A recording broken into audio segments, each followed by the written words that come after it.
Thank you to Mike, to Connie, everyone at Malvern Books for having us this evening.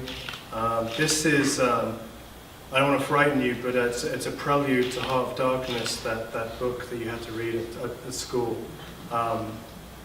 where Conrad managed to be impressionistic, surrealistic, and vague at many of the details of his adventures in the Congo. What I tried to do was to give some concrete and some crystal detail to what was happening. So if not to torture you, but the end of Heart of Darkness, did anyone read it relatively recently? Relatively recently, in the last 100 years? At the end of Heart of Darkness, or if you've seen Apocalypse Now, the same kind of narrative.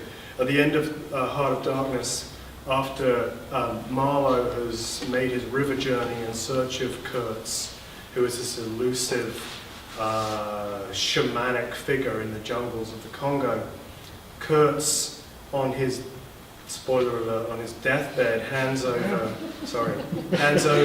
some papers to Marlowe, who's been looking for him for some time. And we never know from Conrad's narrative what is in those papers, what has led Kurtz to be what Kurtz is, to who Kurtz is. So that's essentially what I've attempted to write with this novel. I'd love you to buy it, but it's not out yet. But it will be out in March. Would you prefer 2 miserable elephant episodes or 1? Two? I think I heard 2 in the back, yeah. So because it's nearly, we're post-Christmas, post-New Year, we're all very festive, I'll give you the 2 miserable elephant episodes. You don't need to worry about the narrative in terms of chronology. Some of it is a dream sequence, some of it is Kurtz's life in the Congo in real time, and there's a later flashback. Anyone that read Heart of Darkness relatively recently, if you remember the sequence in the so-called sepulchral white city with the crones knitting black wool, you remember that? So there's a reference to that section coming up. Gird your loins. Okay. So this is all in. This is from Kurtz's papers. This is also. I'll say one more thing. I've received this galley copy of the book 2 days ago, so during this reading I may find a typo and kind of recoil in horror, so if I do that, you know why. Okay.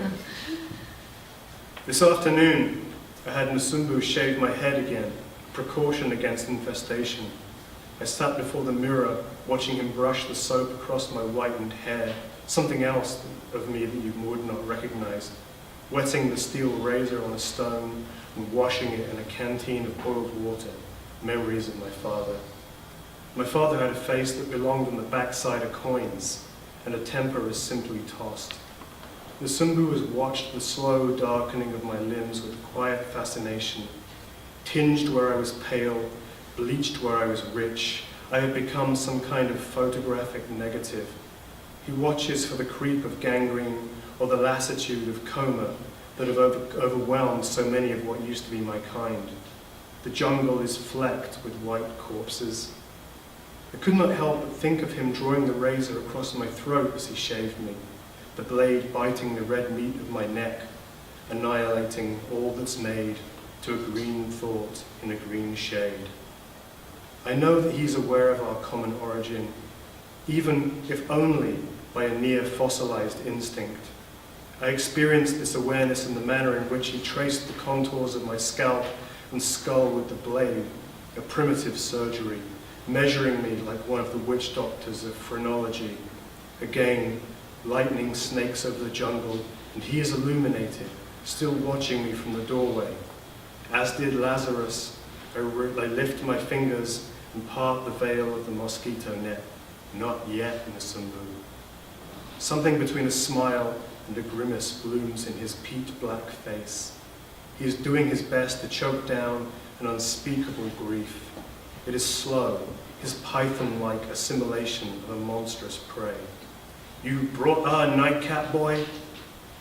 His white teeth revolve on a string of dried root as I hear the sharp clink of the bottles he has carried with him.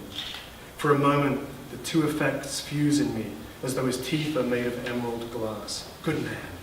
I swing my feet from the creaking thongs of my bed and motion that he should remove his saturated coat by fingering imaginary buttons at my throat. As though observing some taboo surrounding the notion of his being bare-chested in my quarters, he shakes his head. The bottles are still in the crook of his right arm and the candle in his left hand. I foresee the white wax running onto his skin and Nsumbu letting the champagne fall in shock. Hastily I reach forward and pull the bottles from him. Did he wince at my lunge or the candle? The champagne bottles sound like chain links. The cork and overflow will sound like distant gunfire over Stanley Falls. This is a cosmos of fear in which I alone am not afraid. Uncertainty infects every blade of grass and every guilty tear. Yet, I remember it also on the green edge of dawn, in the mist of Charville where I was born, running with dew close to France's border with Belgium, lifting the reptilian roof tiles, shrugging like a whore under eaves, and rising as smoke from the squatting yellow dragon of the church. All creatures, all things outside myself swim in this dim, glistening, and ever-present fear, spiraling outward with shivering arms like a galaxy seen through the empty streams of space. This is the Congo. I am the government of the abyss. I had a dream last night. Sunrise, indigo to pink. I was standing erect within the eviscerated corpse of an elephant, the titanic grey sheath of its hide flowing out behind me as I forced my head upward through the smashed plates of the cranium into the bloody hollow where the brain had been. All of the other bones had been stripped. The beast I wore splayed out in one giant cadaverous robe as I became its spine, skull, and operator. It was mine to work like an Oriental under his paper dragon. Then slowly, from some instinct, I pushed my hands, my forearms, and then the full extent of my arms down into the tusks until I was clad to my shoulders. As I strove to enter them, their weird marrow slopped out like blue clay. Strange mechanical sounds filtered in through the massive ears, a wet reverberation. And I wanted to look out, but the eyes were set too far apart and the jellies were too dark and thick. Instead, I stared out from the hole in the brow, blown by my exploding bullet, engulfed in gore, the shifting of flies, and the awful fumes of putrescence. I tried to raise the tusks so that I might advance towards the river. The water emitted its odd music. The effort of raising my arms in the hard shafts threatened to overwhelm me. I saw my own back ripping open under the great weight and my vertebrae spilling out like white coins from the rented skin. At first, and for a long time, I was the only human tenant of my dream as I staggered forth in the too heavy flesh. I moved closer to the water. I said to myself, I suppose that it is the elephants, not the hyenas, becoming my conscience, impossible to bear. Through the large bullet hole, the sunlight was fierce. The day elapsed in sudden flashes until at dusk I glimpsed the station. It was burning. Flames and brilliant cinders rose into the darkening sky. The terrible epidermis dragged behind me, a leaden sheet, painting a red stain across the earth. I thought, perhaps I could fill the trunk with water and put out the fire. Then, as I watched from the ragged, makeshift eye, I saw that a boat was approaching along the channel. It was the mechanical sound that I had heard at the beginning. A steamer was coming slowly through the choked tributary to my station. There was a white man standing in the bow. I saw him with the euphoria of a dying man who feels his pain suddenly eclipsed. The smoke from the fire must have cleared slightly, for he suddenly observed me. From within my vile costume, I tried to cry out to him, but suffocation prevented me. I realized further that I could not recall any of the languages that I had ever spoken. I swung my collapsed head toward him. the impotent trunk trawling back between my legs as some satanic tail. I held my arms aloft, triumphantly encased in their white armor. A thin black figure stood beside the white man on the deck, raising a Winchester. I remember a spear arcing through the smoke. The white man on the steamer opened his mouth to scream. Her breasts hang through corollas of beads as she struts the decrepit porch, passing like the shadowy ghost blade of a sundial into my garden of skulls, my arcade of twisted ivory. And a dream that wakes me, rigid with fear. No, not yet. Nsumbu, aspirant cannibal as he is, has developed a penchant for champagne, and since I am, beside the mad Russian, the only white here, it pleases me greatly to have him stop by and for us to take our hygiene together. There was a half-caste here once, but I'll postpone describing him until later. Nsumbu has appropriated the rat-ranked uniform of a dead force public agent and has become quite urbane. That was disingenuous of me. The uniform that Nsumbu wears was my own. I've not worn it in I don't know how long. From the moment that I placed it upon him, Nsumbu adopted it. Kneeling on the wooden floor, we swig from the green magnums. Nsumbu rocks back and forth, the foam spilling from the corners of his mouth, as though permitting the waste of this finite thing is a subtle, unconscious insult. Then he wipes his face with his sleeve and sucks the cuff dry. With the night comes a new perception, and my eyes dissolve the blue uniform and I witness his naked outline, the abdomen faceted and hard as a turtle shell, his arms of tar-dripped rope, and the wide, respiring chest lifting and falling. Does he witness this of me? The mind is lonely. Outside my barrack, across the dark of a plain muted by rainfall, I think I can hear the melancholy rasp of elephants. How many more of them can there be? Elephants are gravity and grave. Each resembles a tract of mud wrenched up from the earth by an invisible hand and momentarily suspended, filth and tentacle drooling down back to earth. Existence for elephants is the inexorable sucking of the mud, hauling them back inside that slick, penumbral murk whence they came. The elongation of the trunk groping low, the collapsing orbits of their giant skulls as they negotiate one another in the dusk, their flat, unshaped feet never distinct from the dirt. To encounter them in their slurry, half submerged in viscid brown water, is to witness one of God's mighty aberrations seeking return to its inevitable element. One hears them singing back to subterranea, their apocalypse of stone. The elephant is Jehovah's clay golem tearing its ghetto of trees. It is the white rib of Adam still protruding from a wanton and terrible woman. The tusk. What other ivory could cut that umbilicus of gumbo out of the groves and set them pitching through the night? I can see them now, sounding the black oratory of their extinction, grey leather, ragged with flack, and dripping in monsoons, all persistence and endurance eroded. Across the great blades of ice that carved our continent, these mammoths swung and lumbered.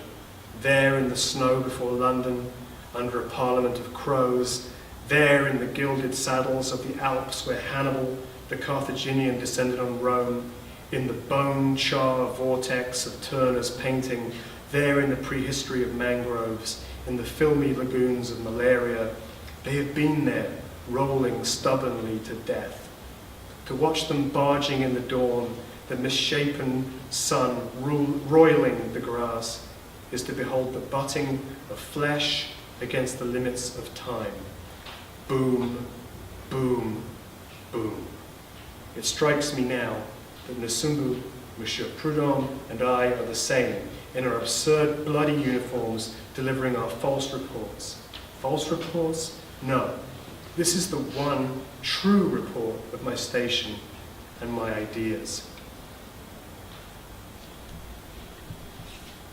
The crones were knitting in the waiting room, as if the pair of them had been peeled from a pack of nicotine-stained tarot cards, a massive skein of ebony wool spooling about them like a puddle of hot tar.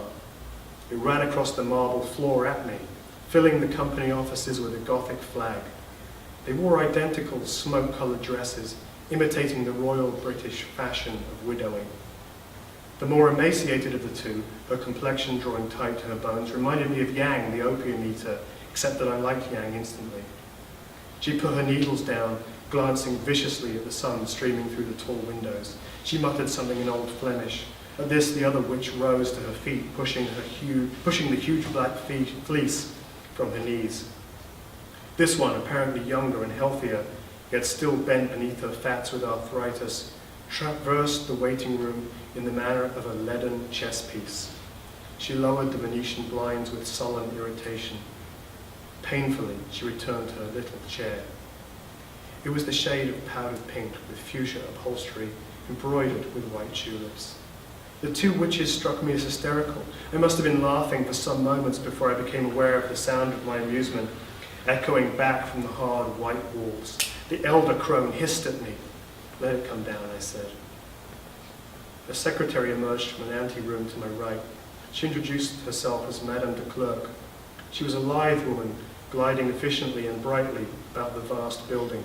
Her greying blonde hair was worn in a tight bun. She beckoned me into her office. It resembled a small library with index cards in mahogany drawers. There was another door at the back of the room. She seated herself behind an L-shaped desk and riffled through some papers. I recognized my handwriting on some of them. On the right-angled wing of her desk was a gleaming Remington typewriter. She saw me eyeing it. "Mr. Stanley brought it," she said. "Who are the old bags?" I asked. "Leopold's aunts." Her voice was quick and flat. "You'll see the doctor presently. You're French?" Peaceably. "Well, the British have their blood up this year. I expect to see more of them coming through, journeymen, opportunists. How's your hygiene, Mr. Kurtz?" I held out my hands, turning them over for her. "Biting your fingernails to the quick does not necessarily make you cleaner," she said. A bell sounded from above the other door. "Dr. Severins will see you now." She turned toward her typewriter and began writing me up. Severins was a small, disheveled man, and his tobacco beard was streaked with silver. I recalled that his head thrust through the door frame before I could cross the room to his surgery. He rang the brass bell again, feigning a cough as though he were possessed by a frantic haste to process me. The secretary ignored him, continuing to type at her Remington. Severins clasped my hands, intoning in a low, earnest voice, "Welcome, welcome." The blinds of his surgery were closed. An eclectic collection of lamps illuminated his furniture. His red divan was furred with dust. Above the fireplace was a portrait of the king. Indeed, I realized that there was such a painting hanging in every room of the company offices, his Abrahamic beard cascading over his blue uniform, pristine gold epaulets shimmering in the oily light. Without loyalty to him, I failed to register his presence. Upon Severin's mantelpiece, flanked by a bleached cadre of cracked primate skulls, was a framed photograph of a mustachioed man wearing a perforated helmet and an ornately braided white uniform. Mr. Stanley, I presume. The doctor boasted, "Inscribed to me, no less, on the reverse, with kind words. Quite the famous gentleman, our Mr. Stanley." I said nothing. Severins yanked a stethoscope from the pocket of his gabardine coat. "Will you undress, please?" I'd barely unbuttoned my shirt before he advanced upon me, pressing the cold device against my chest. The earpieces hung in a disordered manner about his large ears. After barely a second, without listening to my heart, he declared, "Fit enough, quite fit enough for there." He discarded the hoses. It's significantly less a question of physical fitness. Anyhow, you can dress again. Remember to take your arsenic tablets. Use a charcoal filter, even for rainwater. That mousy barnet, if you will, that's the correct word, yes? Barnet, fair hair, yes. Ha! I heard the Britisher in you. It won't survive. Your hair, that is. I know, I've seen how. It'll turn white. Good to cut it off, Severins advised, and remained in the shade. It looked like one of those. I pointed to one of the porcelain heads on his shelves, functioning as bookends. They were mapped over like globes. I'm a phrenologist foremost, Mr. Kurtz. I'm going to measure your cranium. Any syphilis, lunacy among your ancestors? I shook my head. But when you come back to us, I'll measure you again. Proximity, miscegenation, atmospheres, all of it may alter the structure of your skull. Astonishing. Will I feel these alterations? Is anything felt in the transit between pupa and imago? I think not. But you're insinuating a reverse development from butterfly to grub. Severance put his fingers to his lips. And you said you weren't vain, he said. The savages seem to like it well enough. Perhaps it feels better to feel less. The fierce quality returned to his eyes. Between the wart-faced witches and the phrenologist, the secretary was the one merciful conduit. When Severance was finished with his calipers, working over my skull like a metal spider, I left and encountered the hags again. As if to compound the absurdity, a black cat shrugged against their skeletal ankles. Elated, I walked out into the street. At the Victoria Hotel, Freetown, Sierra Leone, they served quinine with everything. The imported European waiters were a disheveled crew, their formal black suits shiny from the dirty perspiration they were obliged to wipe from their faces with their sleeves because there were no clean handkerchiefs to mop it. Their shirts were stained with sweat and soup. The passengers of the Mandingo seemed to be the only guests they had seen in years. Spiders crawled on the motionless ceiling fans because the generator ran only erratically. Through the humidity, there was a tangible ripple of panic that overflowed through the damp bedrooms and ran out through cracks in the murky window panes. The hotel served wild game under dull silver cloches. The unshaven British waiter who attended me had no tray to carry drinks upon. I was handed a gin and tonic in a sticky tumbler. I smoked a cigarette and watched the waiters and servants move languidly between the rooms, leaning against the ebony piano in the sun lounge as though the Victoria was a travesty of a tropical gentleman's club labouring under typhoid. I was informed that there should be ivory ashtrays, but that company men returning to Europe had stolen them. From beneath this glass-roofed conservatory with its exotic plants, vines groping through the white floor tiles, I passed through a set of unhinged French doors, out, alone, into my first African evening. As the lighthouse turned in the bay, I drifted like a ghost over the veranda into the embrace of a green wilderness. I stood in the tall grass beyond the view of the gaudily decaying hotel, suddenly unable to see the revolving beam that warned the ships off the reefs.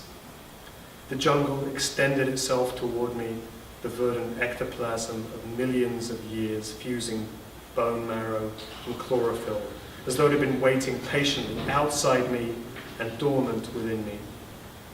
The wide leaves dripped time. Slowly, with infinite care, I reached my fingers into it, like a blind man standing before the noise of a green waterfall.